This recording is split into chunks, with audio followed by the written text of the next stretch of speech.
Good morning, students. Today I will further continue the revision of first chapter of civics. Listed below are the key features of the Indian Constitution. While reading these, keep in mind the above concern of diversity, unity, socio-economic reform, and representation that the authors of this document were grappling with. आगे के हिस्सों में भारतीय संविधान के कुछ प्रमुख आयामों का उल्लेख किया गया है। इन बातों को पढ़ते हुए विविधता, एकता, सामाजिक और आर्थिक सुधार और प्रतिनिधित्व से संबंधित उपरोक्त चिंताओं को लगातार ध्यान में रखिए, जिनसे इस दस्तावेज को लिखने वाले जूझ रहे थे। Try and understand the ways in which they treat to balance these concerns with their commitment to transforming independent India into a strong democratic society. इसे समझने की कोशिश कीजिए कि उन्होंने स्वतंत्र भारत को एक शक्तिशाली लोकतांत्रिक समाज बनाने के उद्देश्य को पूरा करने के साथ इन चिंताओं को किस तरह हल किया। नंबर फर्स्ट है फेडरलिज्म यानी संघवाद। The refers to the existence of more than one level of government in the country. इसका मतलब है देश में एक से ज़्यादा स्तर की सरकारों का होना। In India, we have governments at the state level and at the center. हमारे देश में राज्य स्तर पर भी सरकारें हैं और केंद्र स्तर पर भी सरकारें हैं। सरकार Panchayati Raj is the third tier of government and you have read about this in your class 6 book. Panchayati Raj व्यवस्था शासन का तीसरा स्तर है, जिसके बारे में आप कक्षा 6 में पढ़ चुके हैं। We looked at the functioning of the state government in your class 7th book and this year we will read more about the central government. कक्षा 7 की किताब में आपने राज्य सरकार के कामकाज को देखा था और इस साल हम केंद्र सरकार के बारे में ज़्यादा पढ़ेंगे। The worst number of communities in India meant that a system of government needed to be devised that did not involve only person sitting in the capital city of New Delhi and making decisions of everyone. Bharat में इतने सारे समुदायों की उपस्थिति का सीधा मतलब यह था कि यहाँ शासन की एक ऐसी व्यवस्था विकसित करनी होगी जिसमें राजधानी दिल्ली में बैठे मुट्ठी भर लोग ही दूर देश के फैसले न लेने लगे।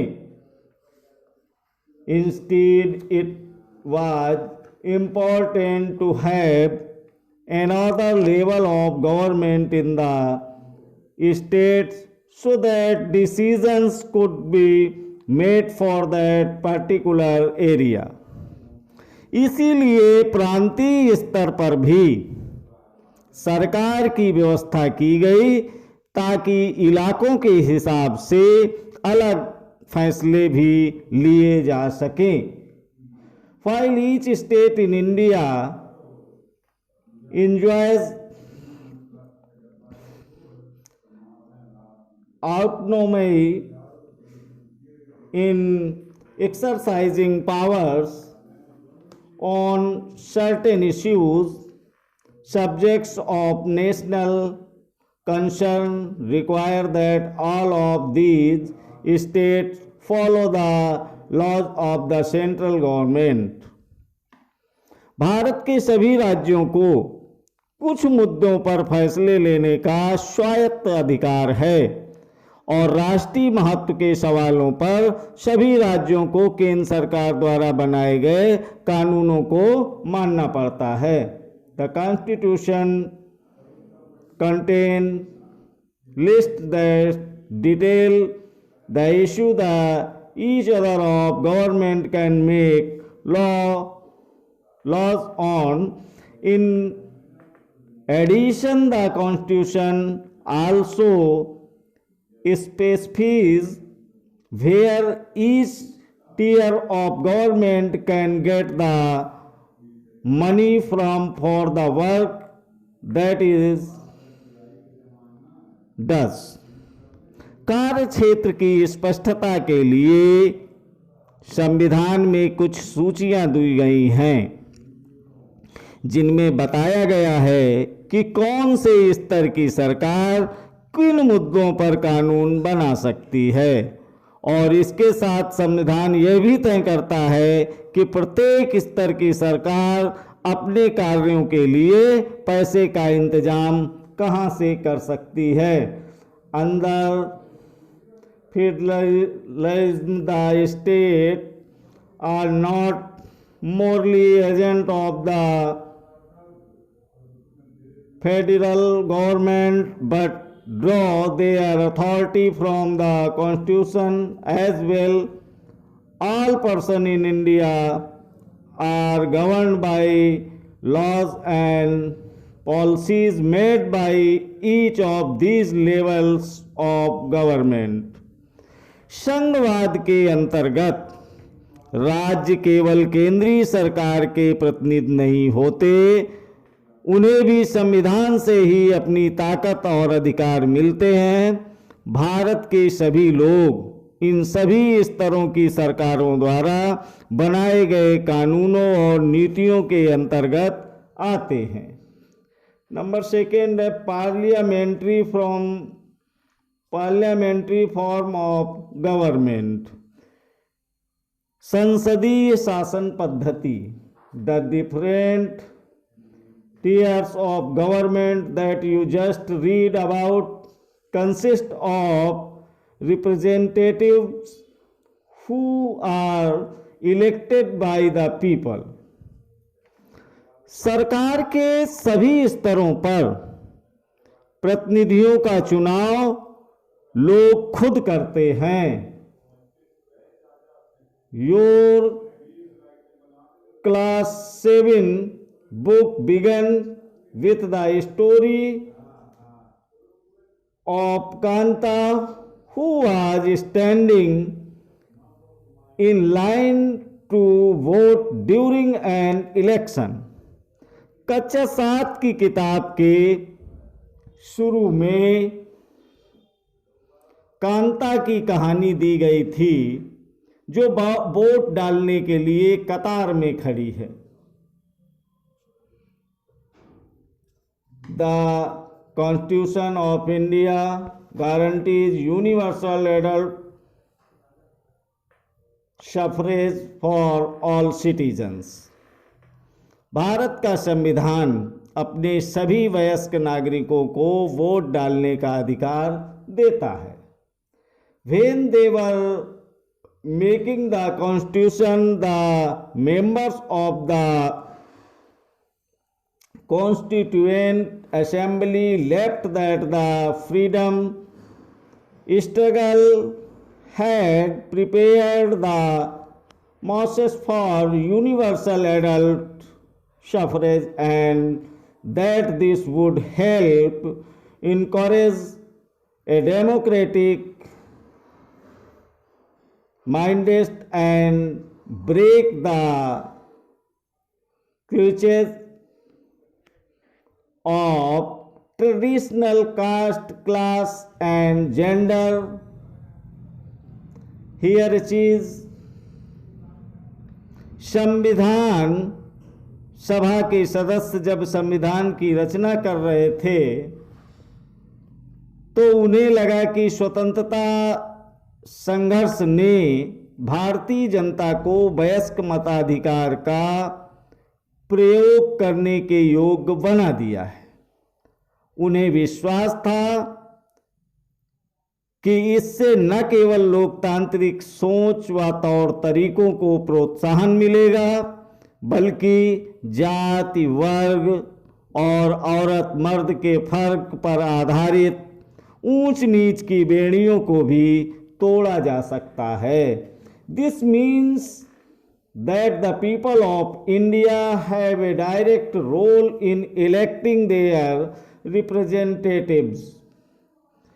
सार्वभौमिक मताधिकार का मतलब है कि अपने प्रतिनिधियों के चुनाव में देश के सभी लोगों की सीधी भूमिका होती है। Also every citizen of the country irrespective of his her social background can also contest in elections। इसके अलावा हर व्यक्ति खुद चुनाव भी लड़ सकता है, चाहे उसकी सामाजिक पृष्ठभूमि कैसी भी क्यों न हो। These representatives are accountable to the people। You will read more about why representation is crucial to democratic functioning in Unit 2 of this book। ये प्रतिनिधि जनता के प्रति जवाबदेह होते हैं और लोकतांत्रिक कार्य पद्धति में प्रतिनिधित्व क्यों महत्वपूर्ण होता है, इसके बारे में आप इसी पुस्तक की दूसरी इकाई में और विस्तार से पढ़ेंगे। नंबर 3 है separation powers, separation of powers यानी शक्तियों का बंटवारा। According to the constitution there are 3 organs of government. संविधान के अनुसार सरकार के 3 अंग हैं। These are the legislature, the executive and the judiciary. विधायिका, कार्यपालिका और न्यायपालिका। The legislature refers to our elected representatives. विधायिका में हमारे निर्वाचित प्रतिनिधि होते हैं। The executive is a smaller group of people who are responsible for implementing laws and running the government. कार्यपालिका ऐसे लोगों का समूह है जो कानूनों को लागू करने और शासन चलाने का काम देखते हैं। The judiciary of which you will read more in unit 3 of the book refers to the system of courts in this country. न्यायालयों की व्यवस्था को न्यायपालिका कहा जाता है और जिसके बारे में आप इस पुस्तक की इकाई 3 में पढ़ेंगे। In order to prevent the misuse of power by any one branch of government. The Constitution says that each of these organs should exercise different powers. सरकार की किसी भी शाखा द्वारा सत्ता के दुरुपयोग को रोकने के लिए प्राविधान किया गया है कि इन सभी अंगों की शक्तियां एक दूसरे से अलग होंगी. तो this each organ acts as a check on the other organ of government and this ensures the balance of power between all three. शक्तियों के इस बंटवारे के आधार पर प्रत्येक अंग दूसरे अंग पर अंकुश रखता है और इस तरह तीनों अंगों के बीच सत्ता का संतुलन बना रहता है. नंबर 4 है फंडामेंटल राइट्स यानी मौलिक अधिकार. The section of fundamental rights has often been referred to as the conscience of the Indian Constitution, colonial rule, and created a certain suspicion of the state in the mind of the nationalists, and they wanted to ensure that a set of written rights would guard against the misuse of state power in independent India. मौलिक अधिकारों वाला खंड भारतीय संविधान की अंतरात्मा भी कहलाता है. औपनिवेशिक शासन ने राष्ट्रवादियों के दिमाग में राज्य के प्रति संदेह का भाव पैदा कर दिया था और इसीलिए राष्ट्रवादी चाहते थे कि स्वतंत्र भारत में राज्य की सत्ता के दुरुपयोग से बचने के लिए कुछ लिखित अधिकार होने चाहिए. Fundamental rights therefore protect citizen against the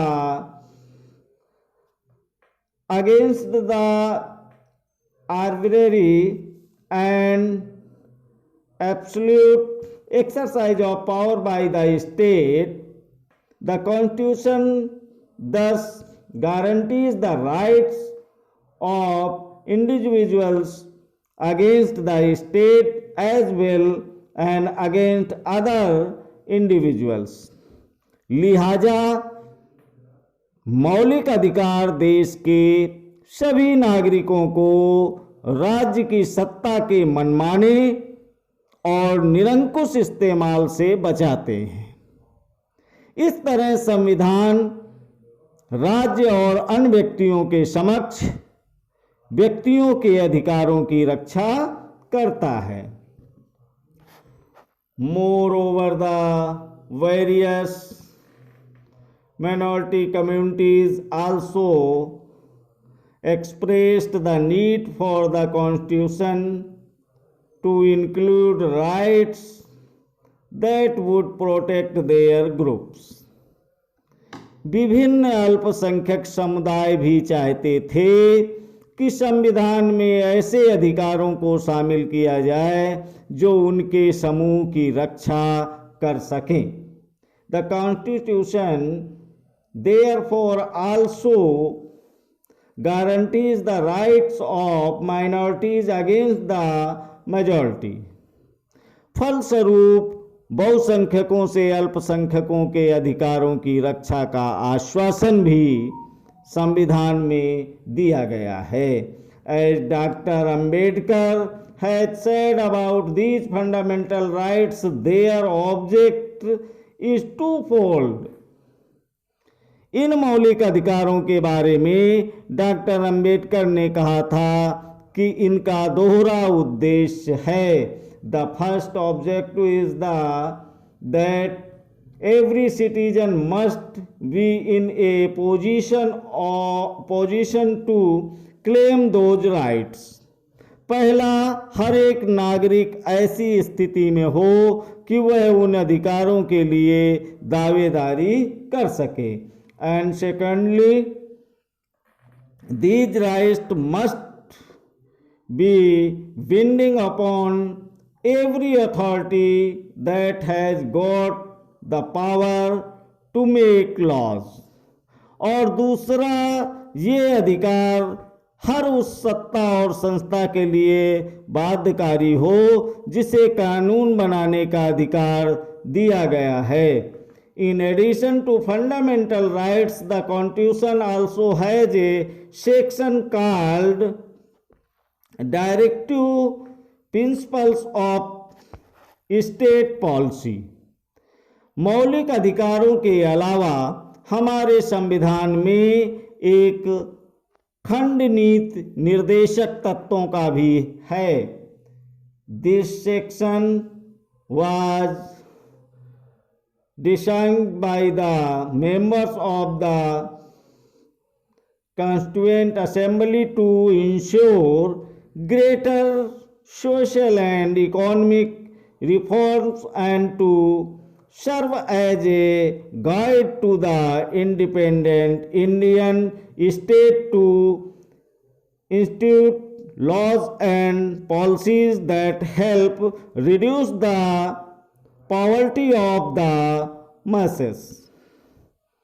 संविधान सभा के सदस्यों ने यह खंड इसलिए जोड़ा था ताकि और ज़्यादा सामाजिक व आर्थिक सुधार लाए जा सके।